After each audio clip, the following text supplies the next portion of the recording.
इन lovely programme Sunday star, जिसमें हर इतवार एक फनकार से मुलाकात करते हैं और उनसे उनकी कामयाबी के बारे में जानने की कोशिश करते हैं। तो आज हम मुलाकात करेंगे मौलविया और पेशे से एडवोकेट मुहतरमा शफकत रहीम, मटिया बुर्ज की पहली खातून है जिन्होंने मास्टर ऑफ लॉ की डिग्री हासिल की। संडे स्टार में आपका खैर मकदम। आपकी जाए पैदाइश कब और कहाँ? अस्सलाम वालेकुम। Thank you so much doctor रैबर साहब, जो आप यहाँ मतलब हमको मौका दिए हैं संडे स्टार में आने के लिए। और मेरी पैदाइश यहाँ कोलकाता के मटिया बुर्ज इलाके से है 1993 में। आप अपनी तालीमी सफर के बारे में बताएं। जी, मेरा एजुकेशनल जर्नी स्टार्ट हुआ है मटिया बुर्ज के एक प्राइमरी स्कूल टाइनी टॉट्स, जो फिर saint Mary's day national high school for girls, वहां पर क्लास 5 से लेकर 10 तक का पढ़े। एंड फिर हम 11-12 जो है वो श्री जैन विद्यालय फॉर गर्ल्स हावड़ा शिवपुर में है, वहां साइंस स्ट्रीम में 11-12 किए। और उसके बाद मतलब हमको एमबीबीएस करना था, तो आकाश इंस्टीट्यूट भी ज्वाइन किए, मगर फिर कुछ ऐसा फैमिली इश्यूज आ गया था जिसके वजह से वो मेडिकल लाइन हम कंटिन्यू नहीं कर पाए। तो फिर हम लॉ का एंट्रेंस दिए, कलकत्ता यूनिवर्सिटी लॉ का एंट्रेंस दिए, और वहां पर हमको जोगेश चंद्र लॉ कॉलेज में BA LLB करने का मौका मिला, जो 2012 में हम ज्वाइन किए BA LLB में, और 2017 में हम कंप्लीट किए। और उसके बाद हम फिर से कलकत्ता यूनिवर्सिटी के अंडर ही CU का एंट्रेंस दिए मास्टर्स के लिए, LLM के लिए, और उसमें अल्लाह की करम से मेरा अच्छा रैंक आ गया था। तो department of law Hazra campus में मेरा एडमिशन हुआ, और हम LLM करके वहां से अभी 2021 में ही मेरा पास आउट है, LLM इन कॉन्स्टिट्यूशनल लॉ। आप तालीम हासिल करके क्या बनना चाहती थी? तालीम हासिल करके डॉक्टर बनना चाहते थे, मगर डेस्टिनी में वो नहीं था। मगर जो अभी मेरा जो चल रहा है यही मेरे लिए था, और यही मेरे लिए बेस्ट है भी। तो अब तो हम एडवोकेट भी हो गए हैं, और एक प्राइमरी स्कूल है जो गवर्नमेंट ऑफ वेस्ट बंगाल के अंदर आता है, APJ Abdul Kalam English medium school, उसमें एज अ असिस्टेंट टीचर हम अभी वहां पर जॉब कर रहे हैं। क्या आप उर्दू अदब का शौक रखती हैं? बिल्कुल, उर्दू अदब का बहुत शौक है और उर्दू से बहुत मोहब्बत रखते हैं, क्योंकि मेरा जो फैमिली बैकग्राउंड है वो पूरे उर्दू बैकग्राउंड से ही है। मेरे अब्बू खुद उर्दू के टीचर हैं, तो उर्दू से बहुत ही चाहत है। और जो जिस एरिया में हम रह रहे हैं वो उर्दू के लिए समझिए वर्ल्ड फेमस है, मटिया बुर्ज। यहाँ पर से बहुत सारे शायर गुजरे, और अभी भी बहुत सारे शायर यहाँ पर है जो उर्दू की खिदमत करते हुए आ रहे हैं। पर यही रिग्रेट करते हैं कि जिस लेवल में हमको उर्दू आना चाहिए था उस लेवल में हम नहीं पढ़ पाते हैं। आपका पसंदीदा चंद अशार? पहला अशार तो हम अपनी कौम की सारी लड़कियों को बोलना चाहते हैं कि वो बहुत अंडर प्रेशर रहती है, बहुत कोई अपने आप को एम्पावर्ड नहीं समझती हैं, अपने आप को कमजोर समझती हैं। उनके लिए अल्लामा इकबाल का एक शेर है, तू शाहीन है परवाज है काम तेरा, तेरे सामने आसमां और भी है। तो आप बोलते क्यों नहीं मेरे हक में, आमले पड़ गए ज़बां पे क्या। तो उनके लिए है कि आप हक में बोला करें और अपना जमीर को जगाए, जो सोया हुआ जमीर है आपका, उसको जगा ले और सबके हक में बोले। आज का समाज आपकी नजर में? आज का समाज अगर देखा जाए तो बहुत प्रोग्रेसिव है। ये प्रोग्रेसिव आपको मीडिया और पेपर तक का ही मिलेगा, अंदर से समाज पूरा खोखला है, जहां तक मेरा पर्सनल एक्सपीरियंस रहा है।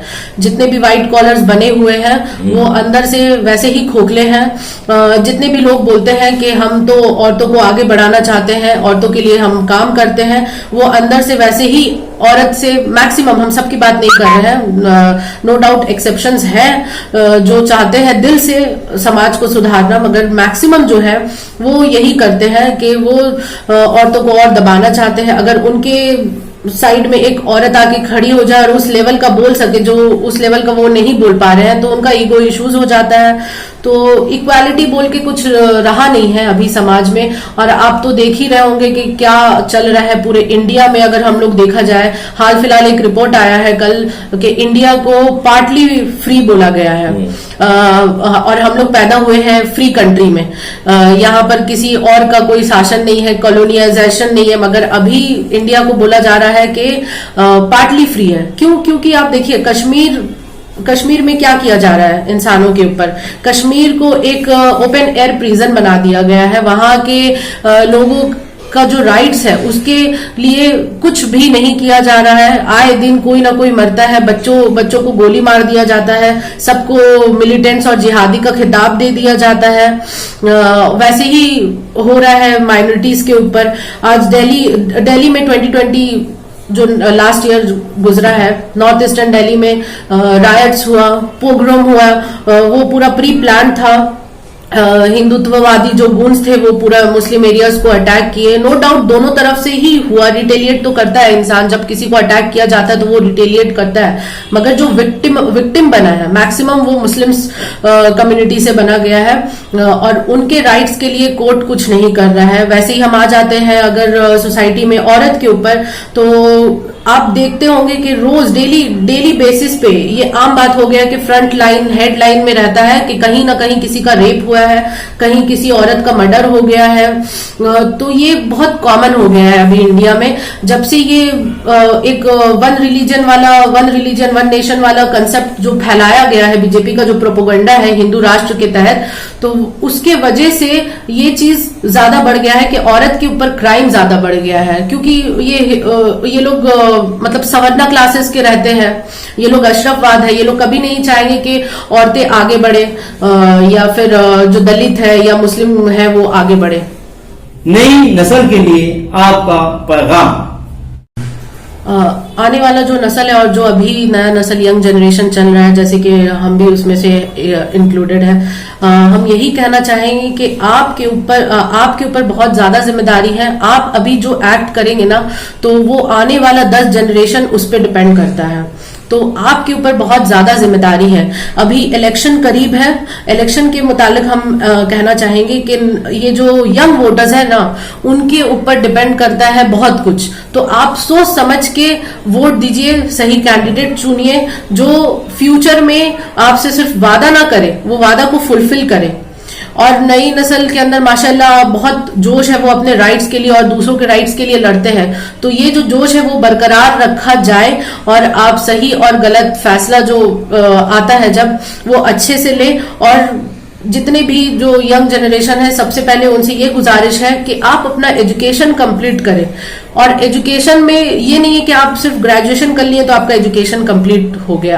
आप ज्यादा से ज्यादा तालीम हासिल करें। यंग जनरेशन से हम ये बोलना चाहेंगे, और स्टूडेंट तबका जो अभी हाई स्कूल्स में है, 11, 12, 9, 10, ये लोग से हम ये कहना चाहेंगे कि आप अपने आप को ऐसा ढालिए कि आप लीगल सेक्ट में आइए, आप लीगल रिप्रेजेंटेटिव्स बनिए, आप एडवोकेट्स बनिए, आप जुडिशियल सर्विस निकालिए, आप एडमिनिस्ट्रेटिव डिपार्टमेंट में जाइए। जब तक कि आप एडमिनिस्ट्रेटिव में, जुडिशरी में नहीं जाइएगा ना, तब तक आप किसी का सही से हेल्प नहीं कर पाइएगा। क्यों चल रहा है, वो सबका राइट इन्फ्रिंज कर रहा है, तो वो आपके ऊपर जिम्मेदारी है कि आप वहां पर जाके वो सिस्टम को साफ करें। आप सिस्टम के डॉक्टर बन जाइए। कोई तालिब इल्म या तालिबा वकालत के पेशे से जुड़ना चाहे तो उसे क्या करना चाहिए? तो अगर कुछ स्टूडेंट अगर चाहते हैं कि वो एलएलबी करें, तो आपको सबसे पहले एंट्रेंस एग्जामिनेशन की तैयारी करना पड़ेगा। अलग अलग यूनिवर्सिटी, स्टेट लेवल यूनिवर्सिटी में भी एंट्रेंस कंडक्ट होता है और एक नेशनल लेवल पे क्लैट होता है, कॉमन लॉ असेसमेंट टेस्ट। तो आप अपने अकॉर्डिंगली उसको सेलेक्ट करिए और उसकी तैयारी करिए। वैसे तो अगर देखा जाए कोलकाता में, तो वैसा बहुत कोचिंग सेंटर्स ऐसा है नहीं जो लॉ एंट्रेंस के लिए अच्छे से तैयारी करवाए। तो आपको खुद सिलेबस जानना पड़ेगा कि क्या सिलेबस है, और उसके बाद अकॉर्डिंग टू दैट सिलेबस आपको पढ़ना पड़ेगा। जैसे कि हम एग्जांपल देते हैं, अगर आप चाहते हैं कि कैलकाटा यूनिवर्सिटी का लॉ एंट्रेंस दे BA LLB का, तो वहां पर आपको क्या देखना है कि आप इंग्लिश, फिर उसके बाद current affairs, general knowledge, aptitude में अगर आ जाए तो आपका जो बेसिक क्लास 10 तक का मैथ्स है वो सिलेबस में आ जाता है। फिर उसके बाद बेसिक्स फिजिक्स एंड केमिस्ट्री का क्वेश्चंस वो आ जाता है। तो आपको ये सब प्रैक्टिस करना पड़ेगा, ये प्रैक्टिस पेपर सॉल्व करना पड़ेगा, तब जाके अगर आप कैलकाटा यूनिवर्सिटी का एंट्रेंस देते हैं तो उसमें अच्छे से अच्छे रैंक ला सकते हैं। मगर वहीं अगर आपको क्लैट देना है या फिर आपको सेंट्रल यूनिवर्सिटीज लाइक जामिया या अलीगढ़ ये सब में जाना है, तो वहां पर थोड़ा सा सिलेबस डिफर कर जाता है, क्योंकि वहां पर लीगल एप्टीट्यूड से भी क्वेश्चंस आता है। क्योंकि आपको तो लॉयर बनना है, LLB करें, तो वहां पर आपका असेसमेंट लीगल एप्टीट्यूड में भी होता है। जो लीगल डॉक्ट्रिन्स एंड प्रिंसिपल्स है उससे रिलेटेड क्वेश्चंस आते हैं, तो आपको वहां भी उसमें भी प्रैक्टिस करना पड़ेगा। आपकी परवरिश किस माहौल में हुई? मेरी परवरिश तो एक लोअर मिडिल क्लास फैमिली में हुई है। मेरी एज अ टीचर वो अप्रूव टीचर नहीं थे, प्राइवेट टीचर्स थे, तो उनकी सैलरी उतनी नहीं थी, और हमको वो इंग्लिश मीडियम में पढ़ाते थे, तो बहुत सारा फाइनेंशियल क्राइसिस को फेस करना पड़ा। एजुकेशन के मामले में पूरा गाइड करते रहे। इवन मेरी अम्मी घर में रह के, वो हाउस मेकर है, डे टू डे जो होमवर्क रहता था स्कूल का, तो वो चेक करना, पेरेंट टीचर्स मीटिंग आता था, तो अब्बू अपना बिजी शेड्यूल में जा नहीं पाते थे, तो फिर अम्मी जाती थी। और मेरे अंदर जो कमी रहता था, जो टीचर्स पॉइंट आउट करते थे मेरे स्कूल में कि ये सब्जेक्ट में वीक है, ये पोर्शन में वीक है, तो वो मेरी अम्मी देखभाल करती थी। तो ये हमको बेनिफिट मिला कि हम एजुकेटेड बैकग्राउंड से आए। आप अपनी अचीवमेंट के बारे में बताएं। अचीवमेंट पे अगर देखा जाए तो हम LLM कर लिए, ये मेरे लिए बहुत बड़ा एक अचीवमेंट रहा कि मेरे फैमिली से कोई अब तक, मैंने अगर हम दादी और नानी दोनों साइड से अगर देखें, मैटरनल पैटर्नल, तो कोई भी ना ही LLB कर पाया ना LLM। हाँ, ग्रेजुएशन तक बहुत कोई पहुंचे हैं, अब्बू के बाद, मेरे अब्बू के बाद हम ही। आज यही मेरा अचीवमेंट रहा कि जिस लेवल का एजुकेशन हम हासिल किए, उसकी वजह से मेरे अंदर इतना कॉन्फिडेंस लेवल आया कि हम NRC और CA के मूवमेंट में पार्टिसिपेट कर पाए, अपनी आवाज, और जो लोग आवाज नहीं उठा पा रहे थे वो लोग को साथ में लेकर उनके लिए भी हक में लड़े, आवाज उठाए। यहाँ से लेकर घंटा घर, लखनऊ में जो घंटा घर है वहां पर भी हमको बुलाया गया था, वहां पर भी हम गए थे। और फिर शाहीन बाग, और ऐसे कोलकाता में जहां भी प्रोटेस्ट हुआ, और यहाँ जो भी कुछ होता है, जैसे जहां पर किसी के राइट्स इन्फ्रिंज होता है, तो वो कॉन्फिडेंस लेवल मेरा रहता है कि भाई वहां पर गलत हो रहा है तो हम उसमें आवाज उठा सकते हैं। ये एक तरह से हम इसको अचीवमेंट मानेंगे, क्योंकि हर कोई ऐसा कर नहीं पाता है कि अपने हक में आवाज उठाए। सब मतलब प्रेशर में रहता है कि हम बोलेंगे तो क्या होगा, सब जज कर लेगा। तो ये चीज हमको मिला है।